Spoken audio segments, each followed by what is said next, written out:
لڑکے کی شادی ہوئی. اب جس لڑکی سے شادی ہوئی وہ لڑکی کوئی مذہبی ماحول کی تو تھی نہیں. اس نے اپنا رنگ دکھایا اور نوجوان کے ساتھ عجیب سلوک کرتی کہ وہ اپنی ماں کے ساتھ کوئی پیار اور محبت کا ماحول نہیں رکھتا تھا.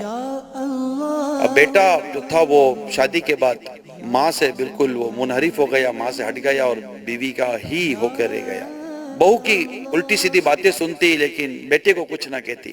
میں بیٹے کو بولوں گی تو اس کا گھر خراب ہوگا. ماں ماں ہوتی ہے. بیٹا ماں کا دھیان نہیں رکھتا تھا، مگر بیوی ایک چیز نوٹ کرتی تھی کہ میں جتنا اس کو اس کی ماں کے بارے میں بولتی ہوں یہ کبھی ماں کو کچھ بولتا بھی نہیں ہے. ایک دن اس نے شوہر کو کہا کہ دیکھو میں تو تنگ آ گئی ہوں تمہاری ماں کے چکر سے، میں اس بڑھیا کی اب خدمت نہیں کر سکتی، یا تو اس گھر میں یہ بڑھیا رہے گی یا میں رہوں گی. اور وہ تو پہلے ہی شوہر جو تھا بیوی پہ لٹو تھا. شوہر یہ سوچ میں پڑ گیا کہ ماں کو کیا نکالوں، کہاں رکھوں. یعنی یہ عجیب بات تھی کہ سوچ رہا ہے کہ میں کیا کروں.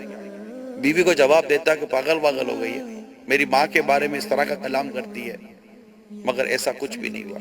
بیٹے نے ایک دن کچھ چالاکی کی اور اس طرح کی کہ ماں کو کہیں گھمانے کے نام پر باہر لے گیا، اور باہر لے جا کر کہیں جنگل اور جھاڑیوں میں لے گیا، اور جھاڑیوں میں لے جا کر جنگل میں ماں کو بٹھا دیا. ماں تھی. ماں سمجھ گئی کہ یہ چاہتا کیا ہے. جنگل، اندھیرا. بیٹا کہا ماں یا بیٹ میں آ رہا ہوں. ماں سمجھ تو گئی تھی. میں نے کہا بیٹا سردی بہت ہے، یہیں بٹھانا تھا تو کوئی چادر ہی دے دیتا، میں چادر اوڑھ کے سو جاتی.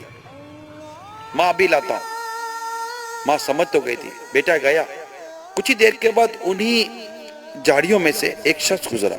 بڑھیا کو دیکھ کر حیرت ہوئی کہ اتنی رات کے بڑھیا یہاں ہے.